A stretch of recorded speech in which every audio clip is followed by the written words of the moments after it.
case of Shanda Scherer, who was only 12 years old when she was brutally murdered by 4 teenage girls over jealousy. Shanda was born on June 6th of 1979, and her parents Jacqueline and Stephen divorced when she was really young. Shanda was basically best friends with her mom, but she was also really close with her dad and her stepmom Sharon. And in June of 1991, Shanda's mom made the decision to move them both to New Albany, Indiana, so that she could be closer to her father.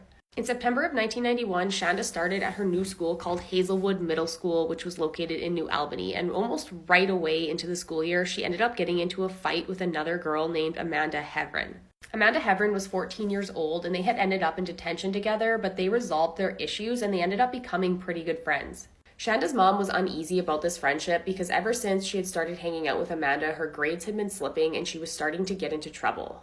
The girls' friendship soon developed into more, and they had started to exchange love letters with one another, and they were basically a couple. In October of 1991, Amanda and Shanda ended up going to a school dance together where they encountered Amanda's ex-girlfriend, 16-year-old Melinda Loveless. Seeing Amanda and Shanda together made Melinda furious, and she tried to fight Shanda at the school dance, but Amanda stopped her. The following weeks after the dance, Melinda would threaten Shanda in public, and she would also send letters to Amanda letting her know that she wanted Shanda dead. Around the same time, Shanda's parents discovered the love letters that Amanda had written to Shanda, and they were pretty sexual in nature, and so they were pretty concerned, and they decided to have her move schools.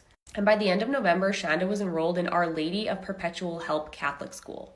Shanda and Amanda didn't break up when she moved to her new school though, and they did continue to write each other love letters and call each other on the phone. All seemed to be going well for Shanda at her new school until June of 1992. On June 10th of 1992, Melinda Loveless, Laurie Tackett, Hope Ripley, and Toni Lawerance were going to a rock concert together. Melinda Loveless, who was 16, is in the top left, and Laurie Tackett, who was 17, is in the top right.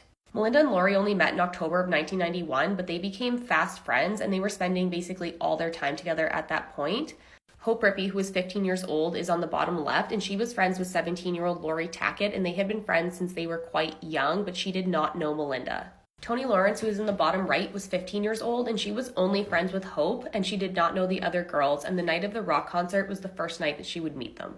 Before going to the concert, Laurie ended up picking up Melinda, and Melinda came out to the vehicle holding a large kitchen knife. When she got in the vehicle, she told the girls that she wanted to scare this girl named Shanda because Shanda was trying to be like her and had stolen her girlfriend. The 4 girls arrived at Shanda's house around 8 p.m., and Melinda hid on the floor of the car because she knew that if Shanda saw her, she would be scared and she wouldn't come out with them. Stay tuned for part 2. So the 4 girls arrived at Shanda's house around 8 p.m. and Melinda hid on the floor in the vehicle because she didn't want Shanda to see her because she knew if she did, she would be scared and she wouldn't come with them that evening. Melinda and Laurie told Hope and Toni to go knock on Shanda's door and tell Shanda that they were friends with Amanda and that Amanda had wanted her to come out and see her. Shanda had never met either of these girls before, but she was really intrigued about going to see Amanda, so she told them to come back after midnight when her parents were asleep and she would sneak out. They then went to the rock concert, and around 12 a.m. they drove back to Shanda's house. On the way to Shanda's house, Melinda kept excitedly explaining how she couldn't wait to kill Shanda, but then she would also say that she just wanted to scare her. Hope and Toni didn't believe that Melinda had planned to kill her, but they were becoming increasingly concerned, and Toni refused to go back to the door to lure Shanda into the car this time. So Hope went to Shanda's door alone, and she came back with Shanda, and both of them got into the vehicle, and they just basically started talking, and almost immediately Melinda jumped up from behind her and put the blunt end of the knife to her throat and started to yell at her. Shanda was pleading and screaming with Melinda not to hurt her, but Melinda just told her to shut up, and Melinda was continuously questioning her about her sexual relationship with Amanda. They then drove her to a place called the Witch's Castle, where Laurie and Melinda tied Shanda up. While they were at the witch's castle, they taunted her and called her names, and they lit a shirt on fire and told her that she would soon be the one burning. They then left the witch's castle and began looking for an open gas station, and Shanda mentioned one that was near her house, and they did end up going there, but Laurie came to the conclusion that if Shanda was near her house, she would probably get out and try and run or call for help, so they wrapped her in a blanket and made it so that she couldn't get out. They then drove around some more, and they ended up in the woods not far from Laurie's house. At this point, Melinda and Laurie got out and they began to beat Shanda, and then they tried to cut her throat with the kitchen knife, but it wasn't sharp enough. They then used the knife to stab her in the chest and the abdomen multiple times. Hope and Laurie had stayed in the car, except for at one point, Hope had gotten out to help them restrain Shanda. Melinda and Laurie then strangled her with a rope until she passed out and put her body in the trunk and drove back to Laurie's house, and they told Hope and Toni that Shanda was dead. Laurie realized that Shanda was still making noises though, so she opened the trunk and stabbed her until she was quiet. They then left Hope and Toni at Laurie's house, and Melinda and Laurie themselves went out driving in some back roads with Shanda in the trunk. Shanda was still alive, and whenever she would make a noise, Laurie would go open the trunk, stab her, and beat her with a tire iron until she was quiet. After a while, they then drove back and picked up the other two girls, and they went back out into the woods. Melinda and Laurie had wanted to show Hope and Toni what they had done to Shanda, but Toni refused to look.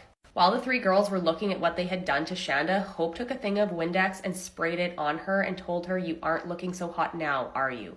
They then went to a gas station, emptied a 2-liter Pepsi bottle, and refilled it with gasoline. Stay tuned for part 3. So they arrived at the gas station with Shanda still alive in the trunk, and they bought a 2-liter Pepsi, emptied it, and refilled it with gasoline. They then drove north and ended up on Lemon Road, where Laurie and Hope wrapped her body in a blanket, and they walked her to the edge of the field, which was still in view from the road.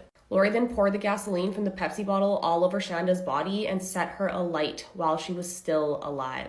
Toni was hysterical at the McDonald's, and she used a payphone to call a friend and tell her what had happened, and Melinda and Toni decided that her and Hope needed to go home, so they ended up dropping them off at their homes, and then Melinda called Amanda and told her that she had killed Shanda. Amanda didn't believe Melinda at all and even agreed to meet up with her later. But then when she met up with her later, Melinda continued to tell her what she had done to Shanda, and Amanda still didn't believe it until she had shown her the trunk of the car. The interior of Laurie's trunk was soaked in blood. There was bloody handprints, long curly dark hairs, and one of Shanda's socks. And at this point, Amanda freaked out and told her to drive her home immediately. Around the time the girls were at McDonald's, two brothers were out quail hunting when they spotted a dark object on the side of the road, and so they started to approach it. And as they got closer, they thought that it looked like a blow-up doll. But as they got closer, they realized that it was the burnt body of a young woman.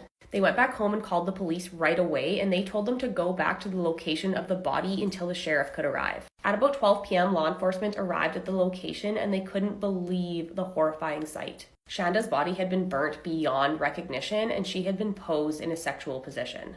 In the meantime, Steve, Shanda's father, had woken up and realized that Shanda wasn't in her bed, and so he thought that she was probably just downstairs in the basement family room. And when he realized that she wasn't down there either, he called Jackie, his ex-wife, and she had not heard from Shanda, and Shanda was supposed to be staying at her father's house, and so she basically freaked out and called 911 and reported her as missing.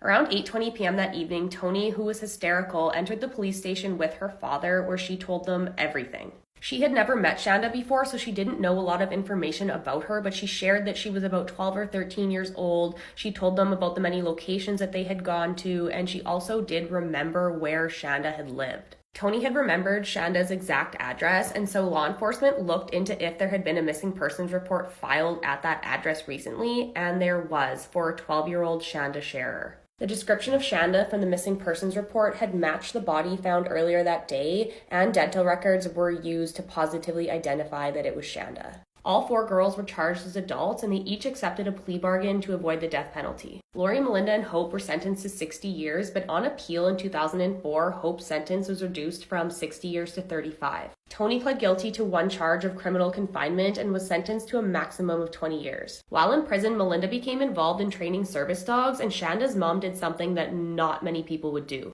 Stay tuned for the last part. So Melinda, Hope, and Laurie were sentenced to 60 years in prison, but in 2004, on appeal, Hope's sentence was reduced from 60 years to 35 years. Toni pled guilty to 1 charge of criminal confinement and was sentenced to a maximum of 20 years in prison. While in prison, Melinda became involved in training service dogs. She is renowned for her training in the ICANN program and is often sought out to help dogs that are harder to train. A man named Charlie, who was a burn victim that breeds dogs for ICANN, got in touch with Shanda's mom, Jackie, and shared some videos of Melinda and her training of the dogs. After watching the footage of Melinda, this is what Jackie's mom said. She said that Melinda was sincere and she was compassionate, and she thinks that the ICANN program allows her to have something in her life that she can show love back to, and that there's never a betrayal on either side. And in 2012, Jackie made the unbelievable decision to donate a puppy named Angel in honor of Shanda for Melinda to train for the ICANN program. Toni was released on parole in 2000 after serving 8 years.